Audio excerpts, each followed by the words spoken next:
तो दोस्तों वर्ष 2019 में भारत और सऊदी के बीच में एक बहुत बड़ी डील हुई थी। यहाँ तक कि ये भी माना जा रहा है कि भारत में किसी विदेशी कंपनी के द्वारा किए गए सबसे बड़े निवेशों में से ये एक निवेश था। और यहाँ पर भारत की दिग्गज कंपनी रिलायंस इंडस्ट्रीज और सऊदी की दिग्गज कंपनी सऊदी अरमाको के बीच में ये डील हुई थी, जहाँ पर इसकी कीमत लगभग 15 अरब डॉलर यानी 15 बिलियन यूएस डॉलर थी। और इस डील में ये तय हुआ था कि रिलायंस इंडस्ट्रीज तेल से रासायनिक व्यवसाय में 20% हिस्सेदारी रखेगी, जो कि सऊदी अरब कंपनी की है, और इसी 20% की कीमत लगभग 15 अरब डॉलर थी। लेकिन अब ये डील भारत में बंद होती हुई नजर आ रही है, क्योंकि भारत में लगातार हम इलेक्ट्रिक मोबिलिटी पर स्विच कर रहे हैं और ये सारी चीजें इसलिए हो रही हैं कि अब हमें निर्भरता से हटना पड़ेगा। तो ये सऊदी अरब के लिए वाकई एक दुखद भरी खबर हो सकती है। इसी के साथ में इसी वर्ष रिलायंस इंडस्ट्रीज ने डिसीजन लिया था कि वो ग्रीन एनर्जी के लिए सबसे बड़ा इन्वेस्टमेंट भारत में करने वाले हैं, जहां पर कंपनी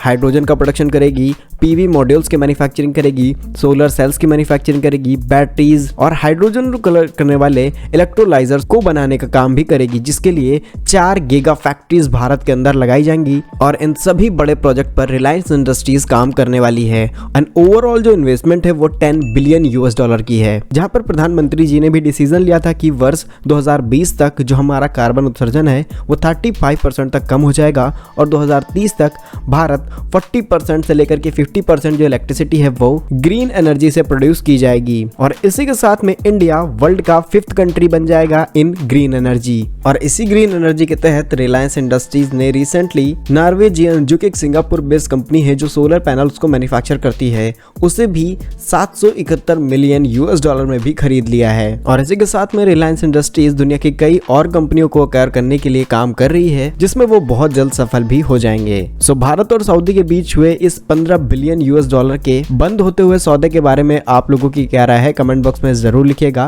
भारत के ऐसे ही इन्फॉर्मेटिव वीडियोस देखने के लिए आप हमारे यूट्यूब चैनल को सब्सक्राइब जरूर कर लीजिए। मिलेंगे हम आपको एक नई और इंटरेस्टिंग वीडियो में, तब तक के लिए वंदे मातरम, भारत माता की जय।